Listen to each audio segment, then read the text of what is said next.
Hello and welcome to the Wargaming.net League North America for World of Tanks. My name is Dan Cho, also known as Frodan, and I'm joined on the set by two lovely hosts as well, Andre Great Torp Hangchua, as well as Randall Rukel Holcomb. How are you gentlemen doing tonight? I am doing pretty good. How are you doing? I'm doing good, thanks. I'm doing fantastic, Frodan. Oh, okay, so you're doing better than fine. I am doing much better than fine because it's day number 2 That's right. of these qualifiers. It's day number 2 of the qualifiers, guys, where we are trying to find 4 teams this week and 4 teams in 2 weeks for our 16-team league that's going to be happening in just a couple of days. Guys, we are going to have a tournament, a $100,000 prize pool for a World of Tanks League in North America, where a lot of teams will be duking out for the finals on August 17th and 18th, and we are really excited to get underway. We have a lot of great matches for you tonight. The 3 matches will be, the first one starting off with Nerve versus River of Blood. After that, Chimera will face the winner of the previous series. And following it up, we'll have the winner of Last Orchestra and Vultures, the team we saw last night, facing off against Lemming Mafia. The purpose of the qualifiers, of course, is to get entry into the league. It is an open qualifier. We've had lots of tournament play thus far. The round of 128 and 64 was last night, and today is the round of 32. That's right. Only 4 teams will qualify for a total of 8 teams from the 2 qualifiers that we have. A total of 16 teams will compete for that $100,000. Man, I would love to be one of those 16 teams. Dan, I think we should start up a team, man. Yes, and enter for the next qualifier. Exactly. We'll have to change all of our aliases, though. That way no one can accuse us of beating the system. I do want to introduce officially, Randall, you were off screen when you were talking before, so I want to give you a proper introduction because a man with that much sophistication and a caddy hat deserves to be recognized. Randall, how are you doing tonight? How are you feeling after day number 1? Because that was your first official broadcast, wasn't it? I was pretty tired after day number 1, but I took a long nap, and I'm good to go today, and my hat is good to go today. That's good. Yeah. I'm really glad you recharged your hat as well as your energy. Guys, I do want to remind you that we're having lots of promotions going on, not just into the chat, which you guys can interact with, but we also are giving away gold throughout the night. If you tweet at WGLNA as well as chat on our Facebook page, which is facebook.com/WGLNA, you have an opportunity to win up to 2,000 gold as well as premium for 7 days. Now, some of these codes that are given out will be given to new users, but most of them will be given out to people that have accounts. Doesn't matter how long you've had it. So be sure to interact with us, whether it's through Facebook, the Twitch chat, as well as Twitter. And while you're on Twitch, don't forget to click that follow button because it'll actually notify you every single time that our cast comes up. And of course, that just gives you more chance to win more gold, man. Cool. And the last thing we want to also remind you, there's lots of promotions going on through Wargaming as well as World of Tanks. For example, the first half of the month is on the road to the E100. Lots of cool tanks will give you 30% discount as well as 30 credit bonus, such as the E100, the E75, and the Tiger II. We'll talk more about that throughout the broadcast, but we have our first match already prepared. It's going to be Nerve versus River of Blood. River of Blood, a team that a lot of people have been having their eyes upon, especially other pros. They've been keeping a close watch upon how their play is.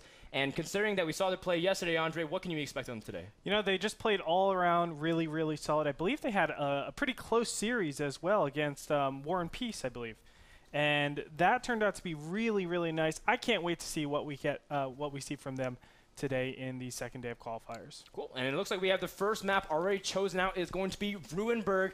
And Rukil, you've been closely watching and talking. You've actually set up the matches for us, so first of all, thanks, because we wouldn't have a match without you. Second of all, what can we really expect coming into game number 1? Well, they're going to begin tank picking soon, so I don't know lineups yet. But at the very least, you know, knowing these teams, I'd expect out of the G players, the Team Nerve, I'm feeling like we're going to see something out of maybe a city push. At least I get that feeling. Those kinds of players, my familiarity with their clan as a whole, I'm guessing maybe we'll see a city side push, a lot of city play, and we might get some good corner games and city maneuvers in those streets there today. So that's me hoping there. Yeah, if you guys don't know already, Ruinberg is a map where half of the field is open and half of it is a city. Very closed, very urban, so there's a lot of different tanks that feature better city fights and better open fights. We're going to see in the tank selection how these teams are choosing to run. Are they both going to go city? Are both of them going to go open? Or are we going to have one of each? Yeah, actually, I'm in the lobby right now, and I see a lot of different tanks already kind of chosen, but they're still not completely finished. So why don't we take a quick commercial break and get ready for the first game of the day, Nerve versus River of Blood. When we come back, this is WGLNA World of Tanks. And welcome back, everyone, to WGLNA. We're getting ready for our first game between Nerve and River of Blood. Before we do that, let's check in back with the map in Ruinberg. Rukail is going to give us a quick breakdown of what we can expect in terms of strategy and tactical play. That's right. So I'm going to have to bring up a map here for you guys. And we've got Ruinberg with a few little labels on it. So one of my favorite parts of Ruinberg is actually the Delta Village out here in the east. It's I favor open maps, and a lot of other teams do too, especially if they bring lighter lineups. From the north, there's actually a better jump to get out to the Delta Village than a team coming from the south who has to pass through the camping grounds, which is a series of buildings that are pretty widely spread apart, and then they can get to the Delta Village through the fields. And when they cross those fields, they actually have to travel uphill. And when they travel uphill, it slows them down. This is why the North gets a nice jump out there. And that's why I consider taking the Delta Village a nice strategy for a team that spawns on the North. Would you say the North has an advantage on Ruinberg, or would you say it's still 50-50 based on the proximity to that village? Well, I'm glad you said that, because I actually think that the south side has a good advantage if they can play it right in the south, in the city, to the west. Taking up the south diagonal, also the church, and placing tanks in G1, there's actually a really nice a bit of crossfire that a team can get, and they can even move up and into the F road. However, I do think that the North has a little bit of bias, especially because a team can go right down the middle and take up that middle, the F road, this entire length right here, that's in white here. That's the F road, and I think the North actually also gets a jump there. Okay. So a faster lineup from a North team can be very, very strong at taking map control. I personally struggle with the F road. It caused me to say the F word, of course, off stream. I also want to ask a question about the K1, K2 corner. A lot of players, when I was talking to them, said that they struggle with that corner because it can oversee the flag as well as control the zero line or the one line very easily, and really block a lot of communication in terms, or sorry, block a lot of interaction between teams. How do people deal with that corner? I've been talking to some pros. They have some ideas of breaking that turtle strategy because we've seen teams play very defensive on maps like Ruinberg. Indeed, indeed. There's I'm going to put a few spots out here. This is one not uncommon setup. That's 5 heavy tanks that I put down right there in the bottom in about K2, J2, and H1. Those are some pretty common positions, and that's this turtle strat that you were just describing. So the best way to attack that I've found is if you approach from the north, like this, you can approach from blind spot, and then as your entire team as a whole can jump on one tank while the enemy is still pointed out in numerous directions, you know, off this way, out this way, and this guy is looking off this way. You can jump on perhaps the guy on There's H1. just too much for them to look at. But yeah. Actually, we're ready to jump into game, so let's go ahead and kick it off right in. All right, so let's get ready into game number 1 on Ruinberg. Let's kick it off to our map intro.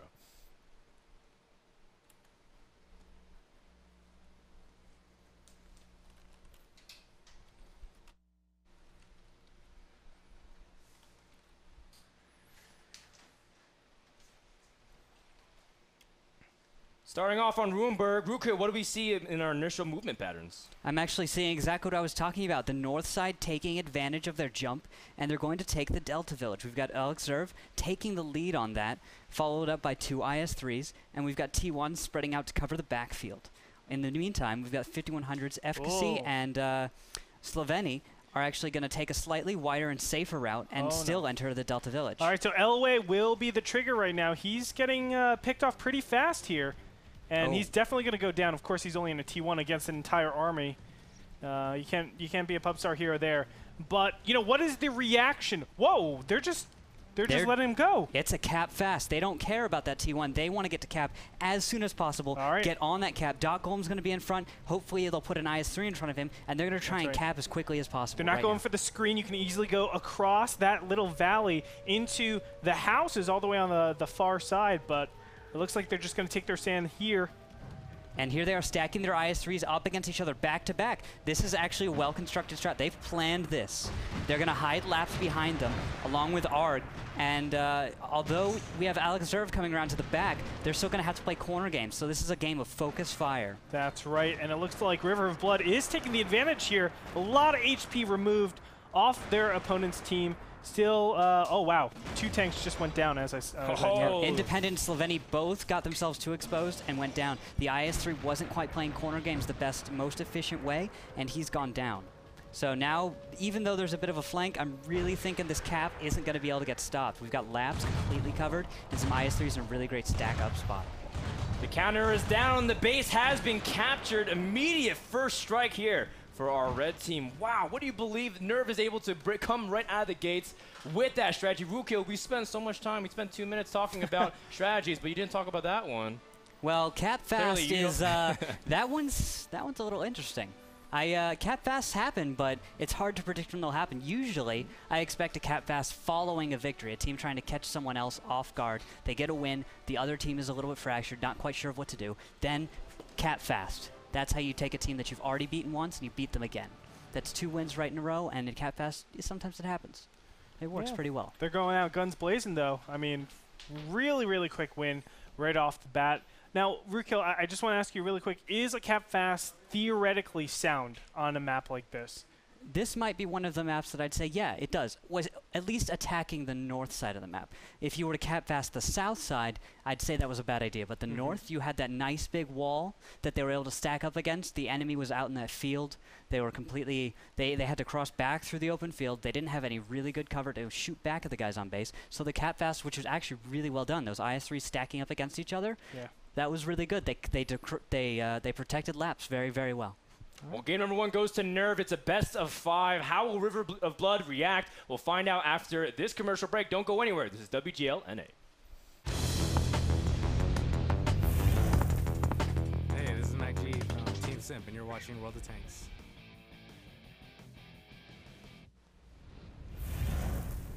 That's right, Fed. You guys are watching the WGL North America World of Tanks. Guys, we just saw the first game between Nerve and River of Blood. First Blood didn't go to one of the teams that was one of the favorites of this qualifier, but went to Nerve instead, and we had a fast cap strategy. If those of you who are just coming into the stream realizing that the stream has just started a few minutes ago, that's how quick this first game is, so keep your eyes peeled because action immediately jumped right out of the gate. Yeah, we were just talking actually on the break about how there's a lot of changing metagames on Runeberg. And I want to ask you, Rukil, tell me a little about this because we've seen a lot of, I guess, stagnant games, especially with the city being around corner games, a little bit of trepidation going forward. But now all of a sudden we have this, that ended in less than 5 minutes. Yeah, that was a really fast game. The cap fast, I mean, I'm pretty sure they predicted that. A lot of teams are starting to favor the east side because I have to agree with them. The east side's a really strong way to play. And they can return to try and stop a cap fast, but at the same time, because they left a T1 in the city, and I'm thinking most teams are more likely to leave a T1 in the city, you might see cap fast being the counter to what you expect. I mean, with the lineup that we saw out of River of Blood, maybe they made the right call and they said, cap fast will work. Is there a possibility that that T1 could be a little bit more out to see the cap fast coming a lot sooner, and that way they can either say, okay, let's go back and defend, get better position, or we can go and cap as well, and then obviously just split the draw and just say, okay, well, we overextended our position all the way in the village, let's not try to go into a bad position and just draw it out. Better T1 positioning in the west could definitely improve it. I think trying to predict those cap fast, because the best cap fast will come right along one of those routes. Yes. The route we just saw them come up right up the middle there, and I think if a T1 were a little more out of the way, he could have just slipped away, and maybe one of the other T1s would have had to chase him in order to deal with him. Because that T1 then could continue spotting or continue to be an annoyance and actually possibly stop cap. Yeah, retreat routes are super important in the game World of Tanks. And not only that, you don't want to really commit that for a single ward because they could have easily just stayed there inside the city and just said, okay, I'm up to your point. Let's drag this out. I have theoretically better vision than you. If I wait maybe 2 minutes, I could be anywhere on the map and gone from there. But we already have our second game ready and about to go. Talk to me a little about this, Rodan.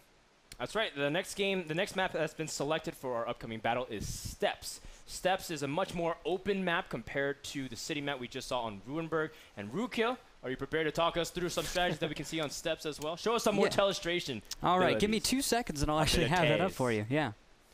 Well, good thing that we're getting this illustration for Rukil, because if I'd be drawing, I wouldn't know exactly where to be drawing, man. It just looked like third grade coloring class all over again. I would make like a Ninja Turtle and be like, those everywhere inside the band is where you want all your fights to be. I do have to admit that when I was doing the map intros, because I was doing a bunch of free cam movements and whatnot, Steps is a pretty boring map for map intros. There's one cabin, and the editors were like, so you got a lot of good footage of Steps. I'm like, yeah, I got 15 minutes of this one cabin and a railroad track. Oh, yeah. Well, I actually don't have Steps prepared for you guys right now, so we're going to have to skip that for now, but we can talk about it in the meantime. I mean, Steps is a really great open map, and I think it's a lot of fun to play on, especially as a scout player. If you like to play fast tanks, we're going to see probably WZ 131s, 132s maybe.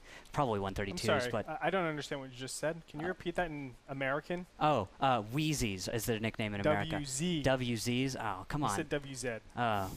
My apologies. I apologize to any Europeans watching who actually say Z. Okay. No, I'm justifying you. That's good. I'm not European. It's 2v1. We're on the same team. We're on the same team when we're against Greetor. You're American, man. America. No, this guy, I understand Rukyo's pain. We glasses buddies, we stick together. Man. See? There we go. Oh, like this. okay. Go on, I'm sorry. All right. The WZ-132. The WZ-132 is a good tank for this map. I like the 1390 a lot, just personally, but the WZ-132 is actually one of the cool tanks because it can equip a 100mm cannon, or it can equip an 85, and it can be a choice. The 100 hits harder, is a little less accurate, and has nice gold pennant on both of the guns is so much that it's not a factor in this game. But the 85 is also a really good gun because it fires really quick, and you can get lots and lots of shots out. What about a tank like a T-71? How does that fit into this map? Yeah, the T-71, just like what I was talking about, the WZ-131, is a nice down-tiered tank. It's a light tank. Yeah. It's fast. Its gun is still really applicable to these matches, and its autoloader is really strong, which actually reminds me of the T-52, which is a tank I would actually usually not equip an autoloader on, can be equipped with a very nice small autoloader cannon, which I've actually seen when I was watching some of these Russian leaks the other day. They've been running those, and it's an interesting thing. I wouldn't have chosen to do that, but it's a strong choice, and I'm actually wondering if we'll see a T-52 loading one of these in imitation of the other leaks. You know, yesterday we had a situation where we kind of talked about the French tanks, how they're great autoloaders, but they don't have great gun depression. We already see a little bit of that. 2 AMX 1390s being chosen. Talk to me a little about the French tanks and how they're going to be used on this map. All right. Well, the 1390 used to be the staple light tank as far as Tier 8. Sure. Now, the WZ-132 came out with the newest Chinese line, which is the last line added to the game. But the 1390 is strong. It doesn't have great gun depression. It doesn't shoot well on the move. But at the same time, there's tons of damage in that clip. I shouldn't say tons of damage. That's someone else's game. It's been patented by a certain other commentator. Yeah, TM. Excuse me. We can pay the royalties later, but continue. All right, but yeah, it does plenty of damage in that clip. But it's and out of anything else that anyone would bring, I know another fast light tank. That's probably as much damage as you're gonna get. You wouldn't bring a 5100 out here. It's so big, such a huge profile on such an open map.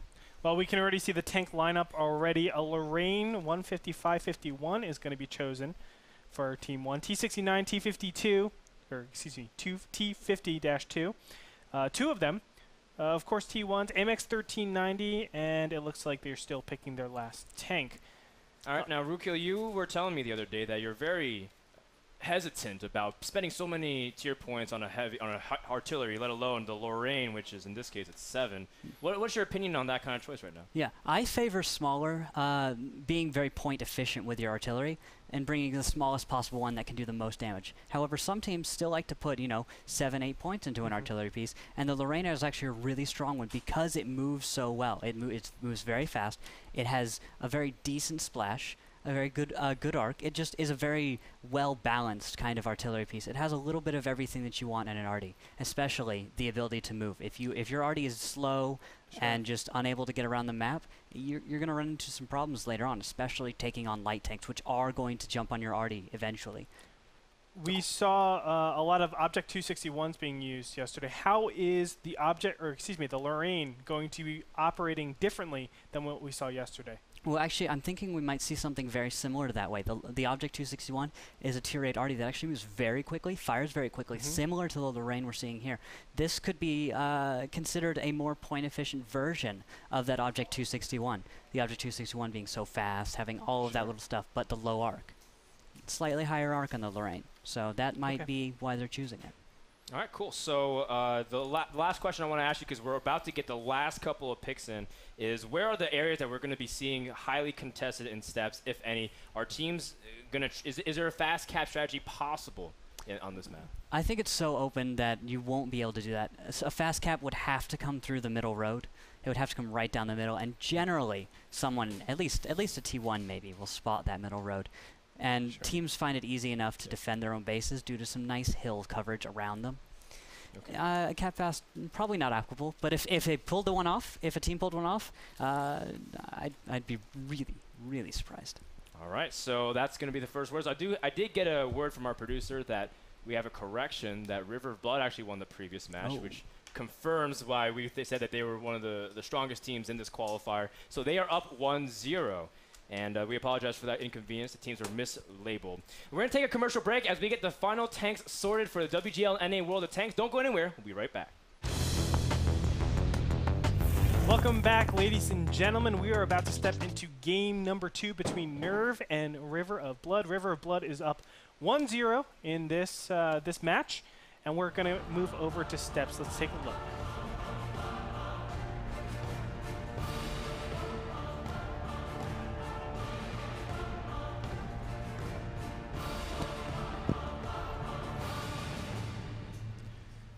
Steps it is, as all of these players are moving out in looks like a flower formation, at least from River of Blood. We're going to see a little bit of a confrontation, though. AMX 1390, Zybe, and Alex Veer, Verve, are going to meet up with Captain Blood. And there's your first Artie shutout, and it misses Zabe by inches. We've got some at least 3 scouts out in the east from both sides, but it looks like both people are going to play at least a little bit towards the east. Yeah. I'm seeing Nerve backing off of the east, actually giving it up. I'm thinking River of Blood's going to be able to take the east, hold it, and start doing stuff with it as Nerve really gives a lot of ground here. Independent's actually making a really strong move towards the north. He might find himself caught out if he goes much further. And with these map movements here, you see that Striker is trying to get some good scouting T50s. Currently, though, if Independent drops, what's going to really happen to the strategy of Nerve? Well, I'm feeling like they're going to be down 8 points if they lose someone, and he is way out there. We've got 2 tanks at base still. I mean, I don't know why the medium hasn't moved up at this point, and but they are converging now. We're seeing a bit of a skirmish, and Artie's trying to see what they can do. Laps is actually up, so Artie might go down here in a second. Whoa. Nicely done. Zabe taking a big hit, and he is down already. An advantage for River of Blood. And there's that Artie going down. Counter Artie. Elway kills Laps, but Independent is completely cut off, and he's gonna get smashed. He's absolutely crushed right here. 4v1. Still doing a good job getting out some of his shots in his clips, and it looks like, you know, everything's looking good. Alex Verve is just gonna get around here, but he's gonna retreat pretty quickly here. The kill count is 2 and 2 apiece. Looks like a small advantage, I would say. Well, I actually Captain don't Blood's know. actually not quite down yet. You would think he is, but actually he has a sliver left. Just a sliver. Oh, yeah, you're right. You're absolutely right. Oh, yeah, but only Laps is down, which means that River of Blood does not have an artillery piece, whereas Nerve still does, which means they can still play the scout game. So right now, what can Nerve really do to pull themselves back into the match? Well, Nerve still has an Artie, so they can still do that smiting from the sky with Elway here, and he did do a good job countering that Artie. So they still have a chance to do something, although River of Blood is approaching Elway, and he's going to have to start booking it. I'm not thinking he's going to be able to get away. He's going to probably sit here in this defilade, make it easier for him to shoot Doppler when he comes over, and we're going to wait for the shot. Ooh, Doppler trying to pressure Elway, misses another shot, but here comes Savage, and Savage is just going to try to blow him up. He gets the kill, Elway and another did not swing have for River shot up. Blood. Yep. But around the back, it looks like Captain Blood is being focused here, but they've spent Ammo so rack. many shots and still haven't killed him. Ammo Rack going to take him out, and Sloveni needs to get the hell out of there, man. He is going to be surrounded. He's actually going to run into a surround. No bueno. As Captain Blood, he is getting the best RNGs, man. He is still alive with 25 hit points. Give that man a medal. With efficacy, the last remaining member for Nerve, River of Blood, circling around like vultures to their prey. And there's not a lot of hope, is there, Rukil? No, Efficacy's not really going to be able to pull this one out of his hat. I mean, Hazard and Striker are surrounding him, and Efficacy isn't even making his hits right now. If he could make these hits, he could maybe survive a little longer, make a good show of it, but at this point, it's pretty much over for him. At this point, Efficacy is striking out, caught looking, not really able to land any hits as the T-52 outpaces the turret traverse speed. Game number 2 goes to River of Blood, and they are up 2-0. Very nice for River of Blood there. After they lost that artillery piece, it was I was thinking they might not be able to pull that one together, especially if they if Nerve's artillery was able to get a few more good hits. I mean, yeah, not yeah. Yeah, but actually, I want to see how that Artie did. The Lorraine, or not the Lorraine. Let's get back here. Right, we can go to team score screen over on the Lorraine did do 422 damage. Still, I wouldn't say it's enough damage for such a heavy investment into an artillery. I mean, you need a lot more. I would say you would want to have around 1,200 to be. Yeah, I'd consider 1,200 a pretty good number to hit for an artillery piece. But on the other side, I mean, if you look at Elway, he did 907, which actually was a good showing for him. Although at the same time, Captain Blood actually did a fantastic job that match. We didn't get to follow him enough, but in the 1390, he made a lot of hits, and you see he got a really good amount of damage. Out of 13 hits, out of 13 shots fired, he got 11 hits, which is about as many as you should expect out of a good 1390 driver. Yeah, he played that really, really well. I would love to see actually exactly how much potential damage that could have happened to him. Potential damage received 1,900, so pretty incredible play coming out of him.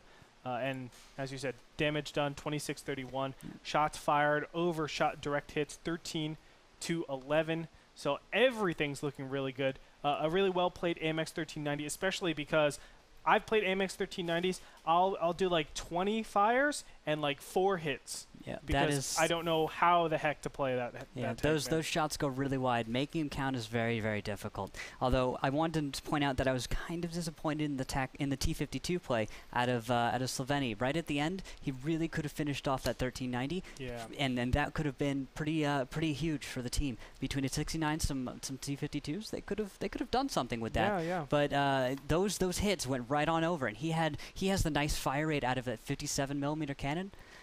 He could have pulled it out. He could have pulled it out, but unfortunately, he missed 2 good shots that we saw there, and I was really disappointed. Yeah, I feel like if you're going to go into that position, he was over a hill, or he was about to approach a hill, going over it. He needs to either commit or don't do it at all. And of course, we saw him just have, straddling the fence a little bit too much. That's right. Doing something is better than doing nothing. Captain Blood gets the MVP, and game number 2 is in the books. Will Nerve be able to come back? We'll find out right after this commercial break. This is WGLNA.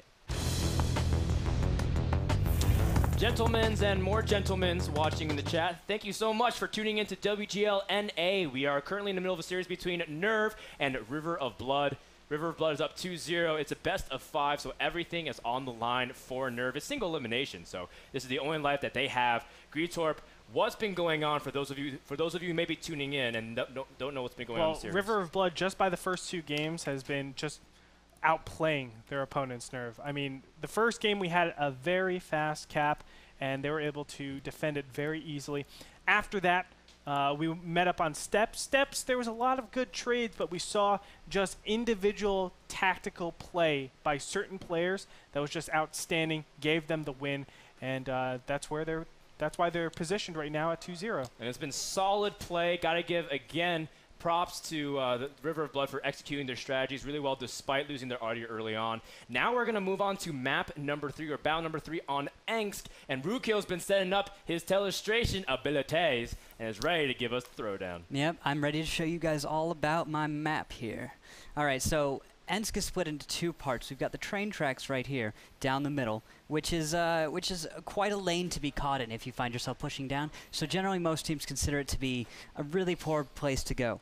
I prefer to go to the field, but many teams still go towards the city and will take up positions. You're a nature man, aren't you? I love the fields. I'm a scout player. Take up some nice positions, D1 maybe on those corners.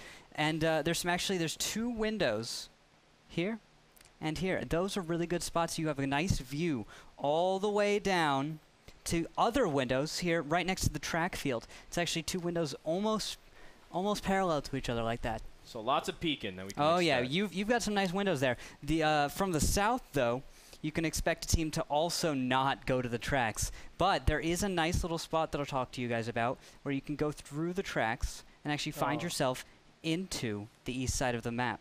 Some teams will use that in order to spot teams that come across right across the north here, crossing those tracks. There's some really nice bushes there too, right? There is one good There's bush. like right next to the train tracks. I think there are like some nice bushes where you can plug right a T1 there. and you can see. Yeah. Right about there.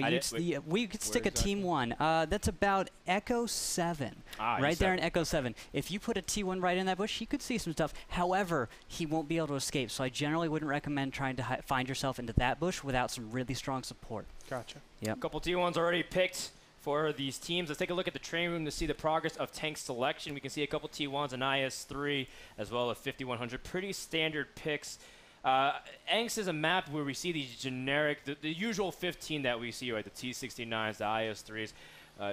Is there any other tanks that you can really feel that can pretty much change it up? It's kind of unconventional here. As far as changing it up, I would think someone could bring maybe a KV-5. A KV-5 would be a really strong pick here if you wanted to hit up the west side of the map, the city.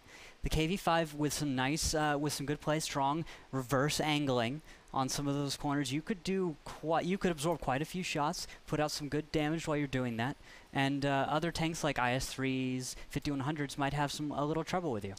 You might be asking yourself, why aren't we using the 1390? All of a sudden we switch to a 50-100. 1390s normally really, really fast. They're light tanks. You want to use those in open areas. We don't really have too much open area in Not Angst. quite enough on this map. Maybe a T-52 would be a good tank, but 1390, that's a few too many points maybe into a light tank for this match. Explain to everybody why 50-100. The 5100, this whole map is actually pretty nice and flat. There's only one small area in the far east where you actually get some nice, where you get some rocky terrain that's hard to find yourself with a proper angle in every single enemy that you'll engage. The west side of the map, it's pretty much entirely flat. You're never going to have trouble getting your shots on target. So that's why 5100s, as opposed to maybe a 1390, which you'd use for a field, is really popular. Not to mention the incredible significant boost of penetration and damage. Oh, of course. The auto load absolutely is massive. Yeah. As we've been seeing a huge prevalence of auto loaders in almost all of high-level World of Tanks. Exactly. Of course, the IS-3 is not an autoloader, but it's still one of the strongest Tier 8 tanks that we've seen. So far, going back into the picking, we do have a little switch up. There is going to be an arty used, a Tier 3 arty. Now, Strong Panzer II. It's just like the Bison that we've seen before, tier higher, and it's a little bit better in a few ways. So it is a good choice of a tank. They're picking it because I'm actually wondering what their other tank's going to be. We're going to have to wait and see what points they're going to trade off. Do you think we can have a situation where we have a... Nope, we can't. Never mind. I was going to say potentially something like a Storm Panzer and a Bison. On opposite teams? And No, on the same team. Oh, you can make that lineup happen. I've seen Fulcrum do that. Yeah, you have seen Fulcrum do it, and they did it, and they succeeded rather well. No, so that question was a bait. Bait. I just baited you. You just baited But me into complimenting Fulcrum. Normally I would come in, I'd end you with the uppercut, but he just did the jab, and I didn't follow through. Well, I apologize, Creed. But is there a chance we might see the Bison being picked up here? That's what I was alluding to. Oh, I see. Don't know. We could. I mean, with Captain Blood and a T-52, we've got points for a Bison here. Oh, well, currently we have 40 points decided for River of Blood. We have two There it points, is. and it's the Bison. There we go. We could have seen probably a T2 Light or a Bison, and they That's picked a right. Bison. This is, let's see, 5100, 5100, IS-3, T-69, and a TAC-2 with 2 arty. This looks like they could be doing the same strat, so we're going to see them probably go off to the east into that field. And on the other side, we've got IS-3. We actually had a 1390 from Independent, so we could actually see 2 field strats with a different approach for each. This is the first time we're actually seeing 2 arties in a battle. talk to me a little bit about the positioning, because I have to feel that is one of the most important things when you run 2 Arties. Both the Strumpanzer 2 and the Bison don't have the longest range. Now, Ensk isn't the biggest map ever, so it's not going to be a huge problem later in the game, but they're going to have to spread out their arty to make sure that they have plenty of fields of fire and their arty can reach any target on the map. If enemies are, if they split them off, sending one way far north and one as far south as they can, they're going to be able to put shots on any target within where their heavies reasonably should be. Sure. But if we see them actually, both teams cross the tracks, they'll probably meet around the same location right there in that wood yard that we saw. And over in the lumber yard, you're actually, I think the arty could really do some serious damage. I completely agree, and I'm going to have to say that Captain Blood will have to be the MVP. Getting that spot of T-52 play will be incredibly vital, considering that we have the huge heavy-hitting tanks for Nerve. Oh.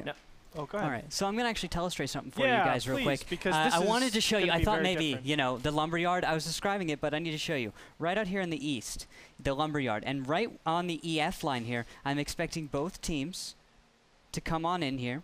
And we're going to see Bison go out to the far east. Now, you're going to have to remind me which side everyone's spawning on, but we'd see a Bison in the north go to about A0, sure. and a Bison in the south would probably hit up the forest. There's some nice houses in K0 to hide behind.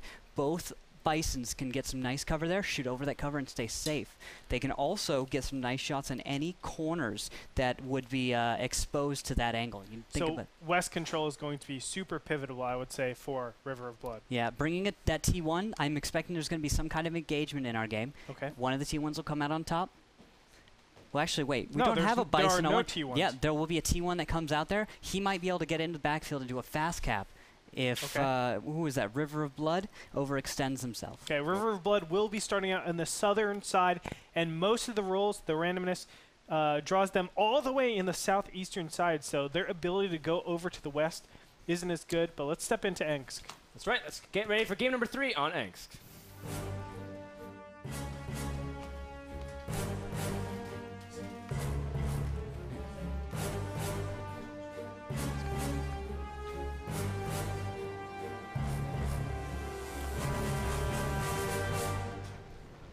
Let's pull up the minimap and really start looking at movements. Rukyo, let's break it down. What's happening? Are people heading towards the field? Yep, we've got every member up north here heading off to the field. Efficacy, Independent actually leading the way in his 1390. I'm really liking how that's looking. And Nerve is looking to take some control. That bush you were talking about a minute ago, that was a good hiding spot. He might decide to go into it, but it looks like he might decide not to.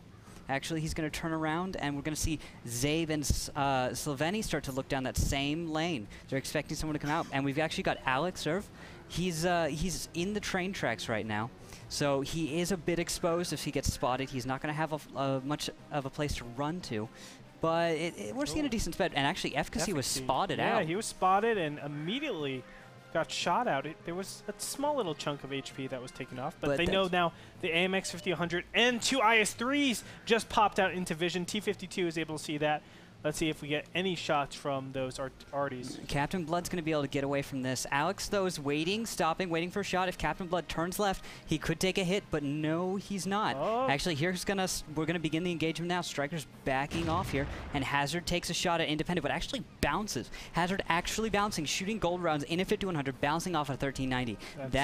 That's just some bad luck right there. Yeah. Oh, Captain Blood trying to go for a flank. Keep in mind that this is all to protect the double arty for River of Blood. Efficacy taking a lot of hits, almost down to 50% health. Captain Blood getting good spots on Nerve right now. Yep, Captain Blood's actually getting a lot of shots off. He's doing a surprising amount of damage, and as long as River of Blood can delay this game, they can get their arty to put shots on target. So all they have to do is draw this out. Their arty's going to be able to do plenty of work. But Independent's actually going to begin flanking here, and he's going to come out on the east side, and he's going to begin putting shots on Savagey, who just... Oh, Savagey being able to take him out. Independent also spotted. That can't be good. 2 down for Nerve. That's a 7-5 lead currently, and Slovenian might be up next. The only thing here is Hazard and Savage might be clipping at this point, so there might be a small little window that that they can take advantage of. But yeah, but only Alex Irv and Efficacy are left, so I'm not sure. They're not going to be able to put enough damage until some autoloaders reload. Striker's getting a nice shot on Alex there while he's looking the opposite direction, and Hazard's actually coming around, which makes me think he might have a shot up in just a second. I'd give it maybe 20 seconds until he's ready. And I give it about 2 seconds for Alex Irv to survive this. Captain Blood is going to flank around, getting nice shots all game long, just like you were saying, Luke Hill.